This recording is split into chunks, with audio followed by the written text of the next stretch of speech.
Thank you guys for clicking on the video. I am Sully, and today, fellas, I am going to talk about the free agent signings that the Washington Capitals did, and I wanted to talk to you guys about my thoughts on the issue because everyone's given an opinion, and I wanted to just throw mine out there. So we're going to jump right into it. I hope you enjoy the classic, as always, Hut gameplay in the background for your pleasure, not mine.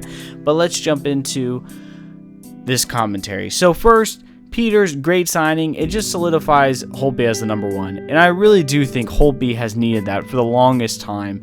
I get so sick of hearing this open competition between goaltenders. I think goaltenders mentally, they need to know if they're number one. And I think it's a little disheartening. You know, you have to play, and if you give up one bad game, it's like, bam, you're out of there for the other guy.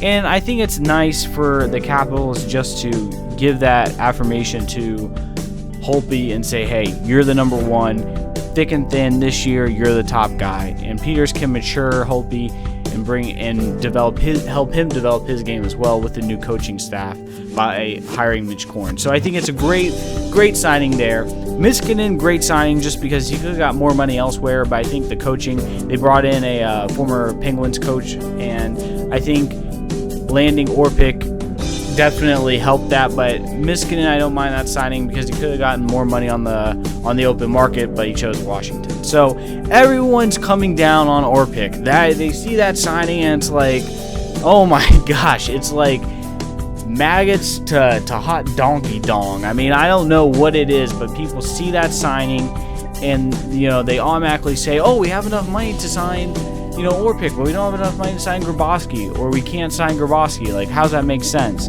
Let me just say, before I get into why I think the Orpik signing was needed, first thing is that Mikhail Grabowski has great advanced stats. If you go to extraskater.com, you can see his possession stats for the Capitals.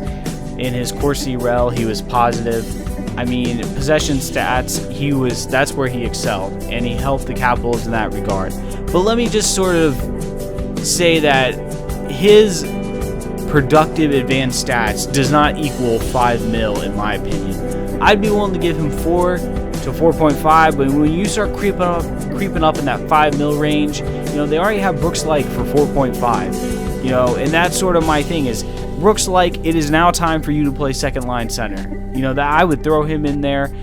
You know, he's done it in the past. He can do it again. You're paying him 4.5. They don't need another 4.5 to $5 million forward who's just going to help the team when you have needs such as defense. That's where the Capitals really, I think if the season hinged on anything, it was defense. Not goaltending, not forward play, but defense. Last year you had Green, Alzner, and Carlson. And out of that three, it got a little murky. And you need 6 defensemen. And the Capitals used 14 different defensemen in that past season. And I think from the GM standpoint, you look at what's out there, you land Orpik, and they wanted Orpik, I think, because the Capitals need a defensive-minded guy. They have Alzner, Carlson, Green are both puck-moving defensemen who can jump in the rush. You need some guys who can stay at home, who won't jump in the rush, and Orpik is that guy. Ovechkin didn't even like playing against Orpik because he was so big, he was so physical.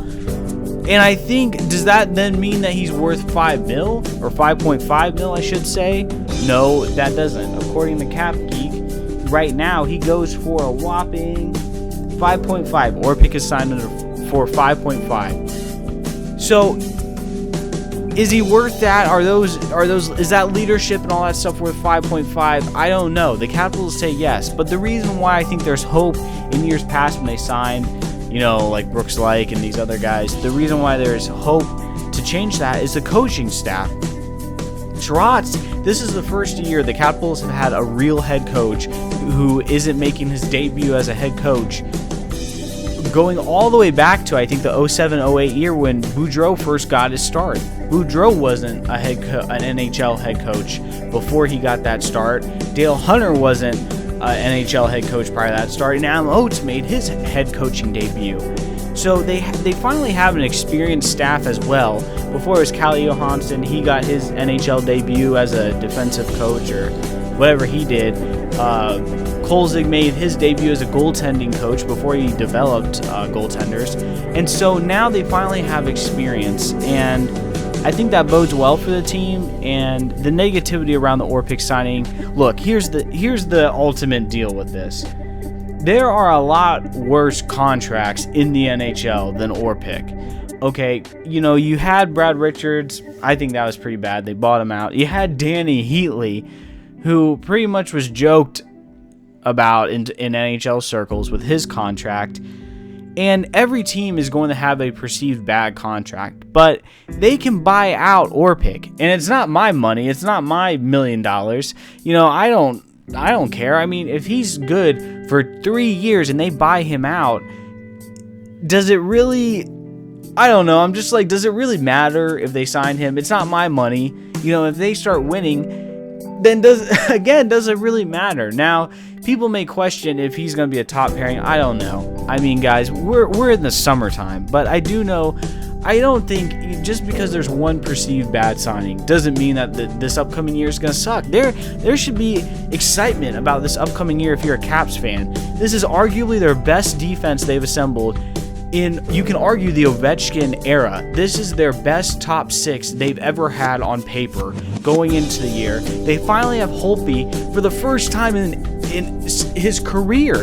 He's deemed the #1 goaltender before training camp, before it's been, we're going to have open tryouts for goaltending.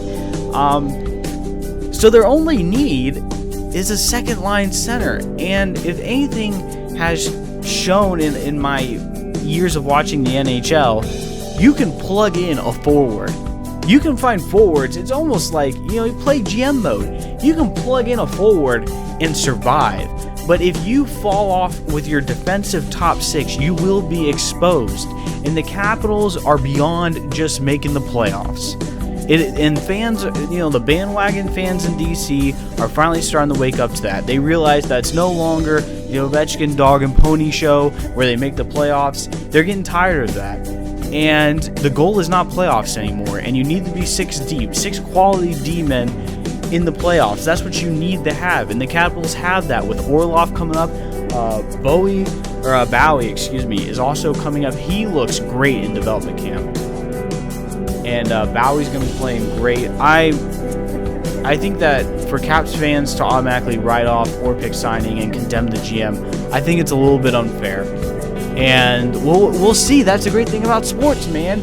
This is Game of Thrones. But I will say real quickly, 2 things. This is a big time for you to earn that $4.5 million that you've been pretty much skating on with injuries. This is a huge season for you. And Mojo, Marcus Johansson, this is a big year for you, because I think the reason why they let Semin walk was they may have perceived that Mojo would step up, and he hasn't really done that. So Mojo, it's Gojo, you know what I'm saying? So I look at the Capitals, I think there's a whole, I understand with the, we've gone through the spiel of we're going to combine offense and defense, and Trotz is sort of saying that same thing.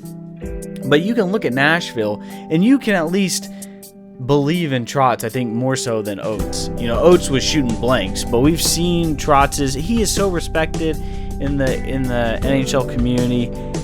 He demands attention, which I think in the past the Caps players, they've even said that they lost, they just lost focus on Oates, and Oates sort of lost the locker room. And I think Trotz demands differently, and I think there's a great cause to be optimistic. Let me know what you guys think in the comments. I hope you guys enjoyed this video, and if you did, please leave a like, because it lets me know if I'm doing things well. If you like the video, if you don't comment, but if you like the video, it just lets me know, hey, this Sully guy, he's doing an okay job at commentating. I'm gonna like the video. So hope you guys have a great day. I am Sully, and as always, take care and peace in the Middle East. I am out.